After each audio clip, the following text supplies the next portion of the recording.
Assalamualaikum warahmatullahi wabarakatuh. Alhamdulillahirabbil alamin. Wa bihi nasta'in wa ala umuri dunya waddin. Salatu wassalamu ala asrafil anbiya wal mursalin wa ala alihi wa sahbihi wa man tabi'ahum bi ihsanin ila yaumiddin. Amma ba'd, faqala ta'ala يا أيها الذين آمنوا اتقوا الله حق تقاته ولا تموتن إلا وأنتم مسلمون يا أيها الناس اتقوا ربكم الذي خلقكم من نفس واحدة وخلق منها زوجها وبث منهما رجالا كثيرا ونساء واتقوا الله الذي تساءلون به والأرحام إن الله كان عليكم رقيبا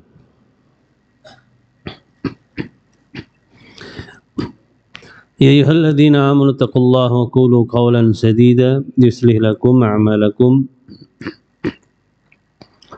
ويغفر لكم ذنوبكم ومن يطع الله ورسوله فقد فاز فوزا عظيما. Jamaah yang dirahmati Allah Ta'ala, tidak ada yang bisa memalingkan kita dari musibah kecuali Allah Ta'ala. Karena Allah Ta'ala yang mendatangkan kebaikan dan juga mendatangkan keburukan.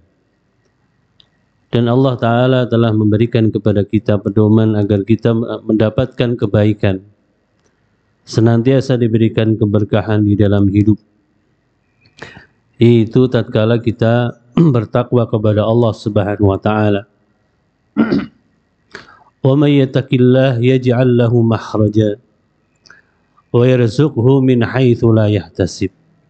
Barang siapa yang bertakwa kepada Allah Ta'ala, maka Allah akan keluarkan dia dari permasalahan. Ya, permasalahan manusia adalah realita yang tidak sesuai dengan keinginan. Jadi kita sering menghadapi sesuatu yang tidak sesuai yang kita harapkan, itulah yang disebut dengan masalah. Dan hanya Allah Ta'ala yang mampu menghilangkan sesuatu yang tidak sesuai dengan harapan kita dan mendatangkan kebaikan untuk kita. Walaupun terkadang apa yang kita cintai belum tentu itu baik bagi kita. Sebaliknya, apa yang kita tidak suka boleh jadi itu yang terbaik untuk kita. Kita tidak tahu tentang hakikat itu semua, kecuali setelah kejadian lama baru, oh dulu saya begini, ternyata ada hikmah di baliknya. Demikian pula terhadap berbagai kejadian yang ada pada masa sekarang. Setiap orang beriman mengambil semuanya sebagai sarana belajar. Ya. Makanya Allah Ta'ala seringkali berfirman dengan firman-Nya agar kita berfikir terhadap setiap kejadian yang ada di muka bumi untuk diambil pelajarannya, ya, agar bermanfaat buat kita pada semua bentuk kejadian, entah itu musibah, entah itu nikmat, mesti ada fadilah yang didapat bagi orang beriman. Karena orang beriman tatkala mendapati musibah, dia bersabar. Tatkala dia mendapati barokah, nikmat, dia bersyukur. Ya. Dan itu adalah selalu kebaikan dan kebaikan yang didapat. Jamaah yang dirahmati Allah Ta'ala, kita lanjut pada hadis ke-958. Qala al-muallif rahimahullah ta'ala, al-imam Bukhari Muhammad bin Ismail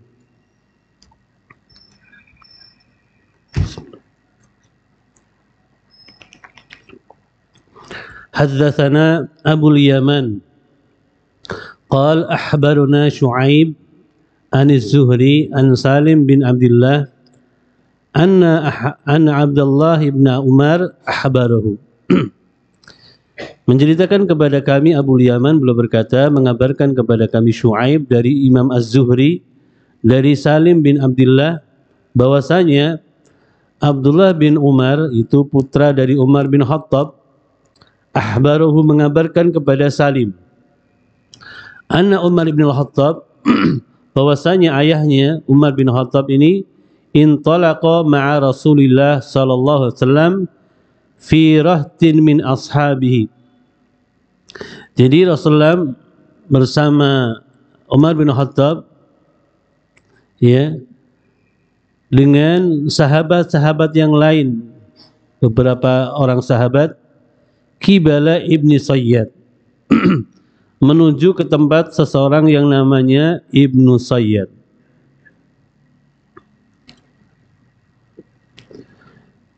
Kemudian hatta wajaduhu yal'abu ma'al ghilman, dan waktu itu Rasul dan Umar bin Khattab serta beberapa sahabat ini mendapati Ibnu Sayyad ini tengah bermain bersama beberapa anak-anak remaja.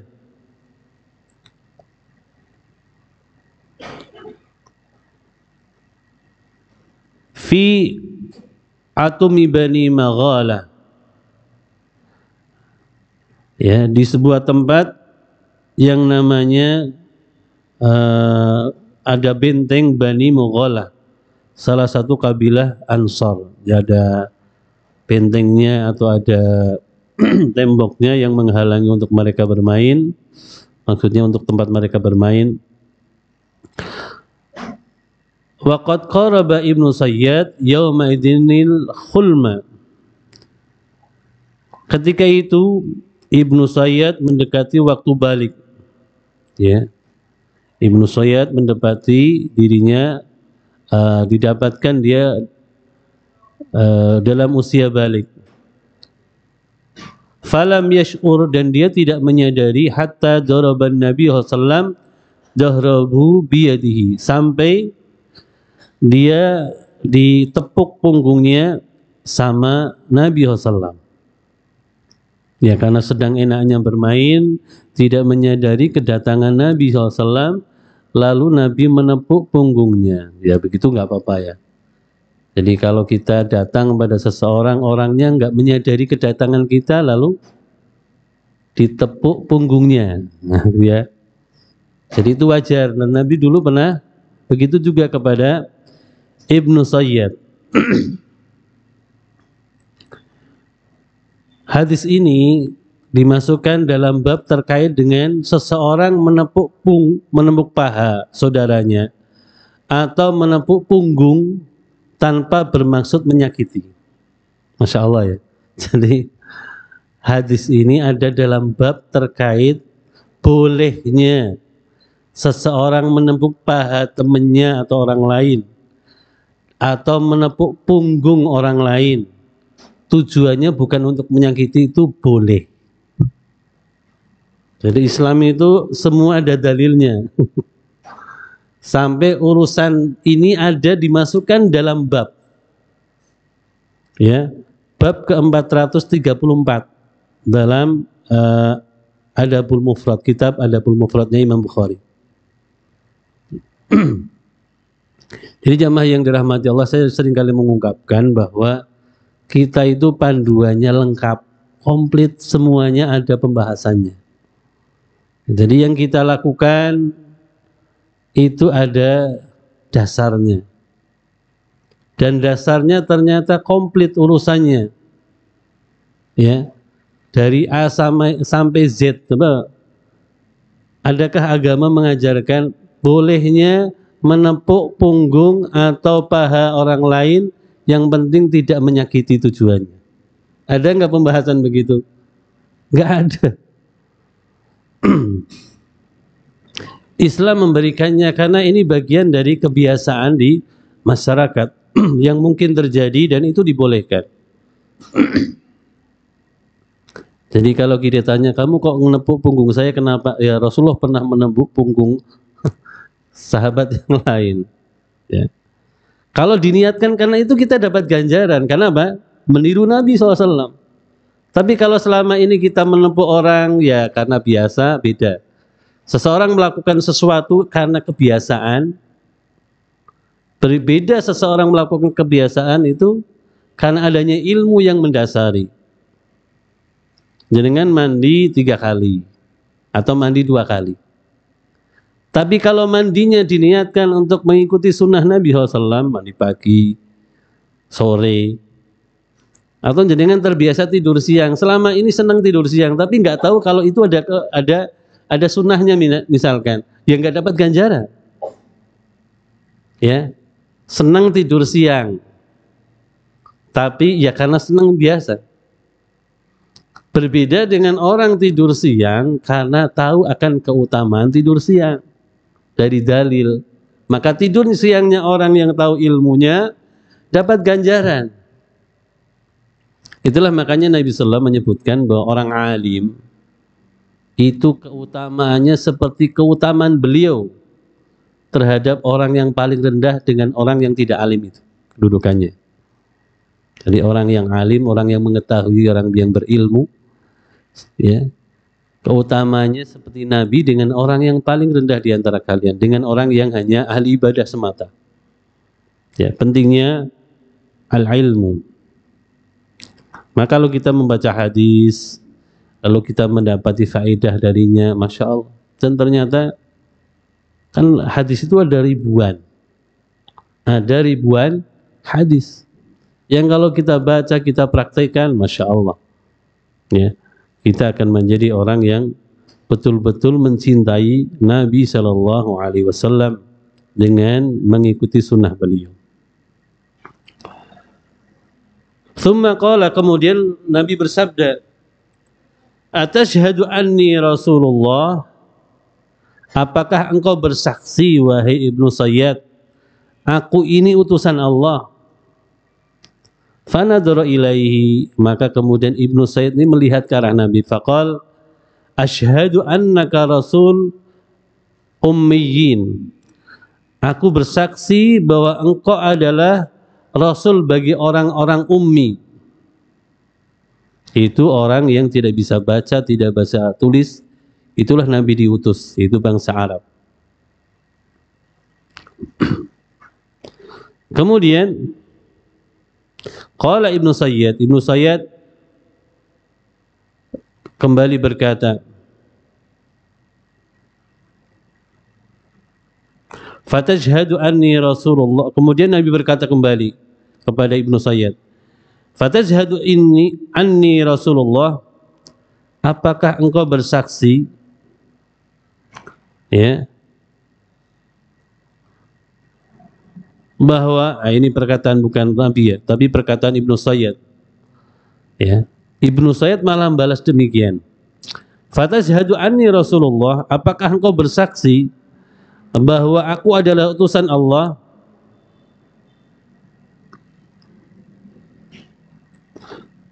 Mendengar ucapan tadi, Nabi farassahu Nabi SAW, thumma qala amantu billahi wa rasulih, ya. Nabi menekan ke arah Ibnu Sayyid ini dengan pertanyaan itu sambil berkata kepadanya, aku beriman kepada Allah dan Rasulnya. Kemudian Nabi berkata, mada tara, apa yang kau lihat? Faqala Ibnu Sayyid, ya'tini sadiqun wa kadhibun, datang kepadaku orang-orang yang benar dan orang-orang yang dusta, ya. Kemudian faqala Nabi sallallahu, berkata Nabi sallallahu, khullita alaikal amr, Nabi berkata kepada Ibnu Sayyid,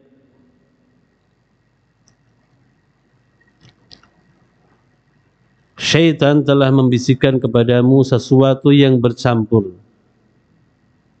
ya. Jadi Nabi kemudian berkata bahwa apa yang datang, karena Ibnu Sayyid ini waktu itu masih kecil dan ada berita yang tidak baik tentangnya, yang Nabi ingin menyelidikinya apakah benar perkataan orang, ya, sampai sebagian menyebut dia adalah Dajjal, ya. Ibnu Sayyid ini sebagian menyebutnya adalah Dajjal, ya.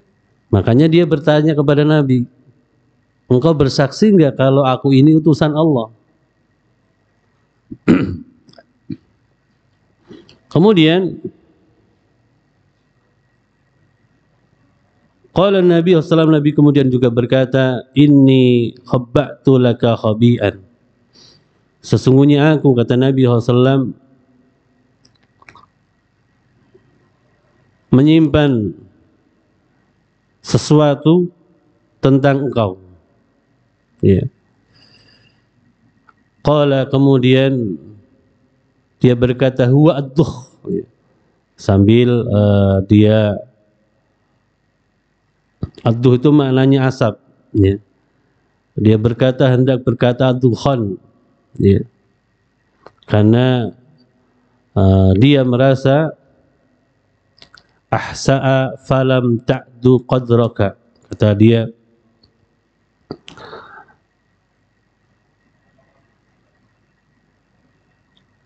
duhan tadi bisa karena hanya merupakan syaitan, bisikan setan yang layaknya seorang dukun. Maksudnya jamaah yang dirahmati Allah Ta'ala, ketika dukun-dukun yang ada biasanya untuk mendapatkan informasi berita-berita dari jin, yang jinnya ini bertumpuk ke langit yang disebutkan dalam surat Al-Jin ini, mereka terkadang mendatangkannya dengan cara asap, ya.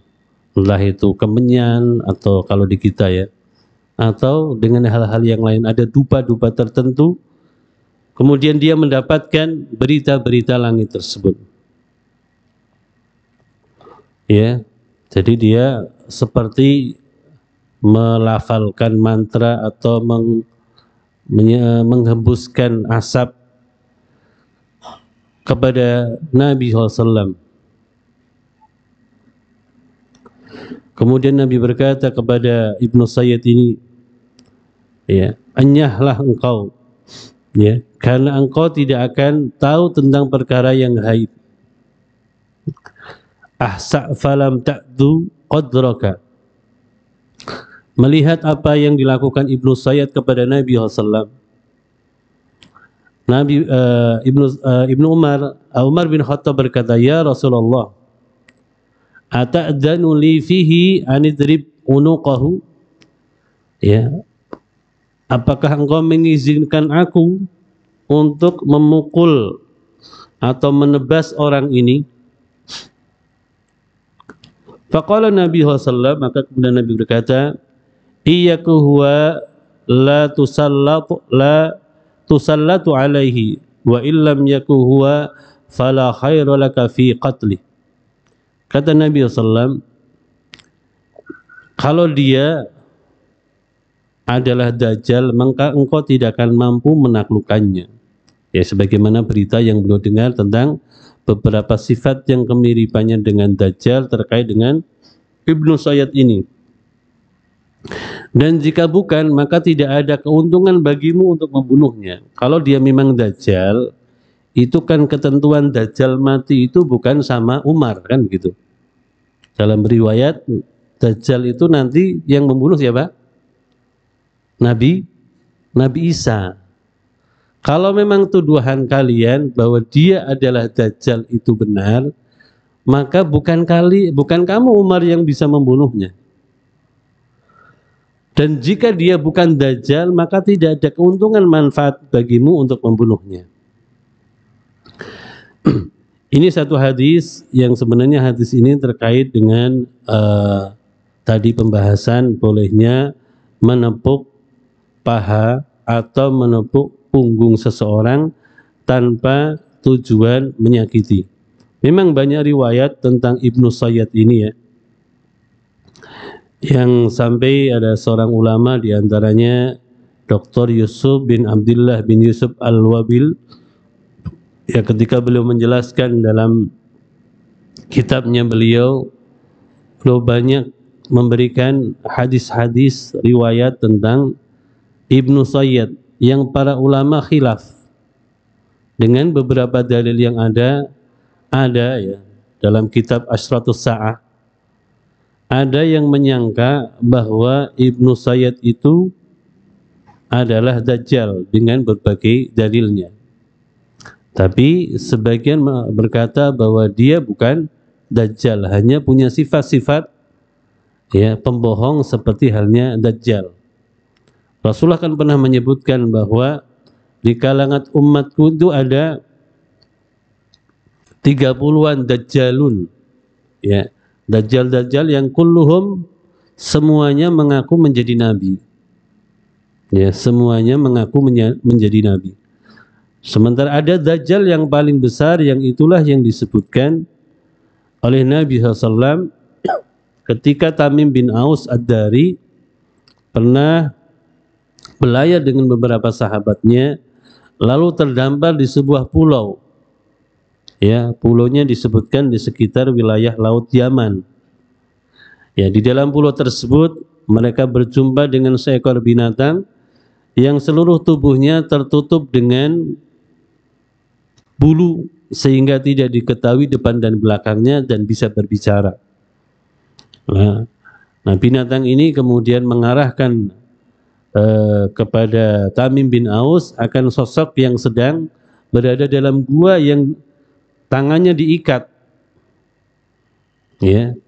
Lalu terjadilah dialog. Setelah terjadi dialog tersebut, ketika Tamim bin Aus Ad-Dari ini pulang, lalu cerita. Kemudian Nabi menyebutkan yang kau lihat itulah Dajjal. Ya. Kemudian Nabi SAW, kalau dia keluar di masa sekarang, aku yang menghadapi. Tetapi kalau tidak, maka sebagian kalian menjadi penolong pada sebagian yang lain. Jadi Ibnu Sayyad memang memiliki sifat sebagaimana sifat-sifat Dajjal, tetapi dia bukan Dajjal yang disebutkan Nabi SAW yang akan menjadi fitnah paling besar buat manusia, yang seluruh para nabi pun, nabi-nabi terdahulu pun mengingatkan sosok dari Dajjal ini. Dan inilah yang kita berdoa kepada Allah di antara doa sebelum salam, Allahumma inni a'udzubika min adzabi jahannam wa min adzabil qabri wa min fitnatil mahya wal mamati wa min syarri fitnatil masihid dajjal. Kita berlindung kepada Allah Ta'ala dari datangnya fitnahnya yang luar biasa, yaitu fitnahnya Dajjal, yang kalau bukan orang yang mendapati rahmat dari Allah Subhanahu wa Ta'ala, maka dia tidak akan bisa menghadapi Dajjal. Maka Nabi memerintahkan kepada kita untuk menjauh. Ya, istilahnya kalau dia datang ke Tembalang, maka kita pergi yang jauh dari Tembalang. Kalau misal begitu. Kalau dia datang ke Semarang, maka kita pergi ke mana biar nggak ketemu. Rasulullah memang memerintahkan kita nggak boleh ketemu. Kalau ada Dajjal, suruh berlindung kepada Allah Ta'ala. Ya, diantaranya dengan pergi ke tempat yang tidak dilalui Dajjal. Ya, diantaranya ada beberapa kota yang diperintahkan kita berada di dalamnya saat Dajjal keluar, karena kota tersebut dijaga para malaikat, yaitu Mekah dan Madinah diantaranya. Di antara dua kota yang disebutkan Nabi SAW bahwa tempat tersebut Dajjal tidak akan bisa masuk. Jadi hadis ini hanya terkait sebenarnya masalah tadi, bolehnya menepuk paha atau punggung seseorang tanpa menyakitinya tujuannya.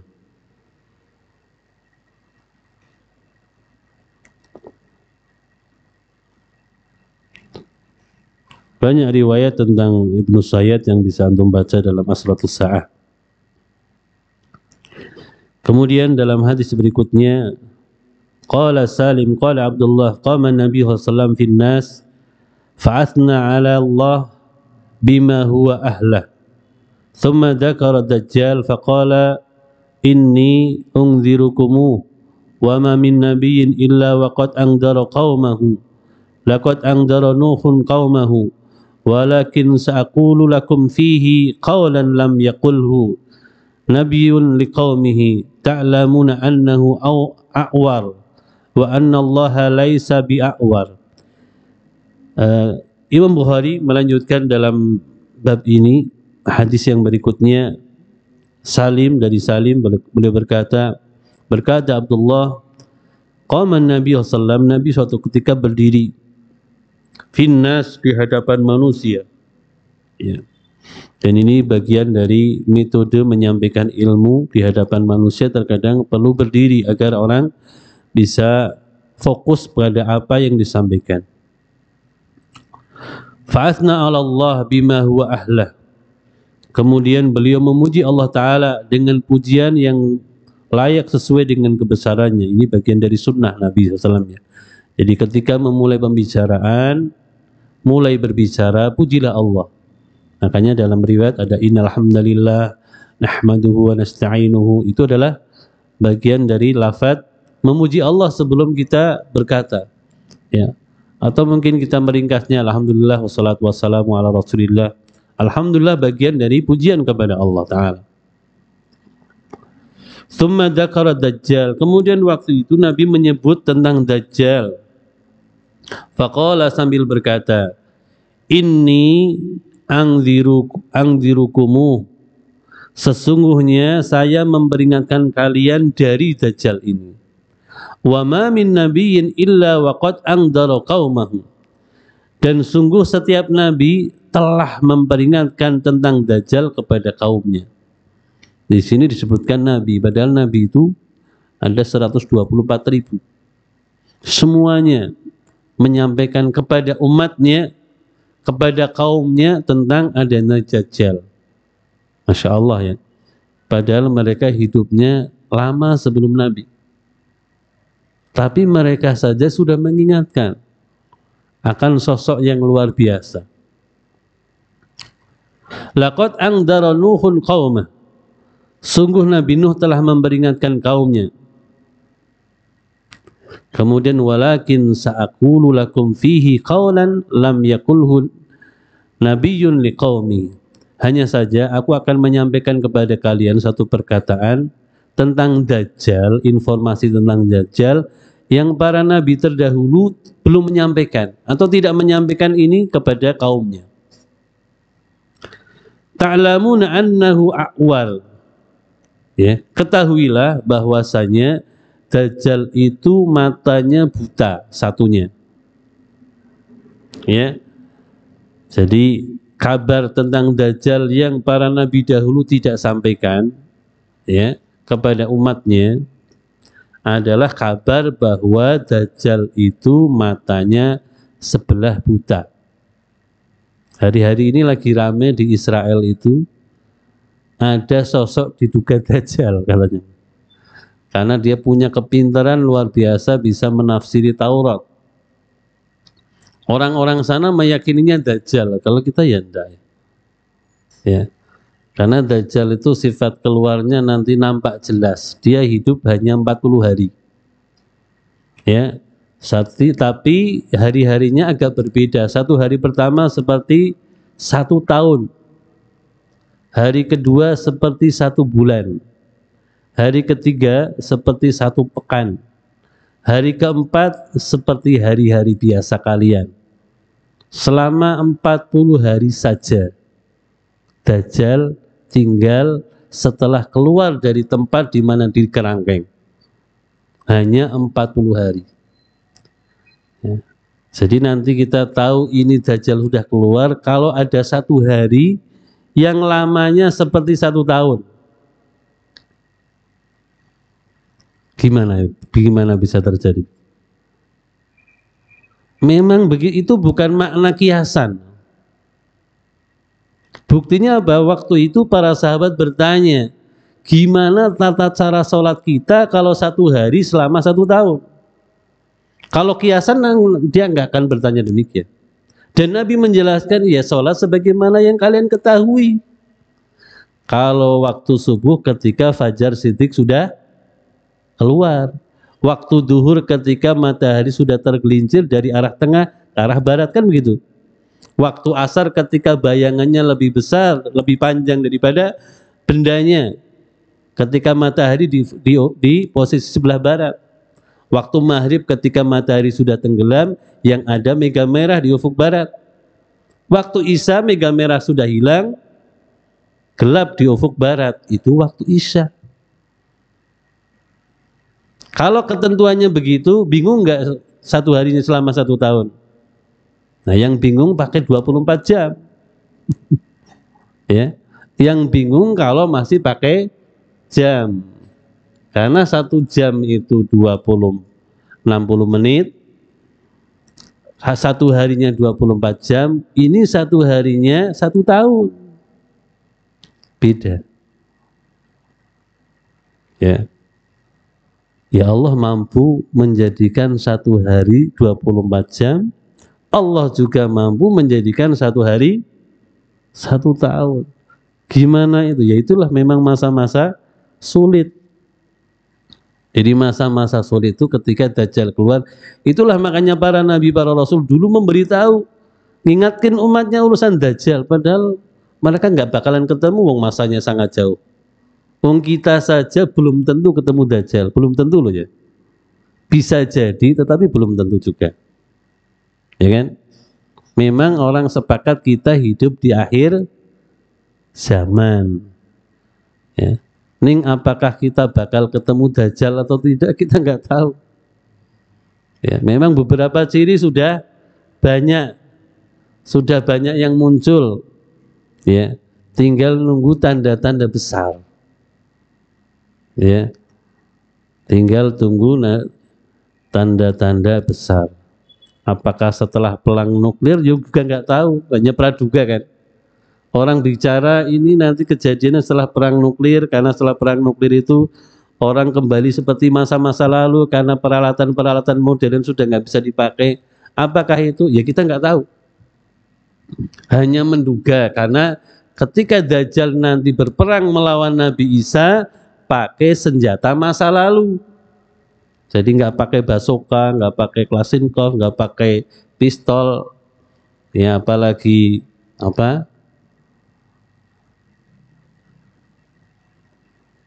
peralatan-peralatan modern, apakah pakai drone. Nabi Isa membunuh Dajjal dengan apa? Dengan senjata seperti senjata masa lalu, dengan tombaknya atau dengan pedangnya. Nah, jadi nanti peperangan akhir zaman itu gak pakai senjata modern, ya, tapi pakai senjata masa lalu. Nah, apa yang menjadikan peristiwa itu kemudian terjadi begitu? Ya bisa saja kita lihat. Ketika terjadi awal pertama musibah berupa pandemi corona, Allah mampu menjadikan manusia itu di rumah selama 1 bulan. Bisa. Kita kan tidak pernah membayangkan bahwa kita akan hidup di rumah selama 1 bulan. Sampai-sampai di negara Eropa yang lockdown itu, hewan-hewan pada keluar. Kita nggak pernah membayangkan akan terjadi lockdown. Selama 1 bulan nggak keluar rumah.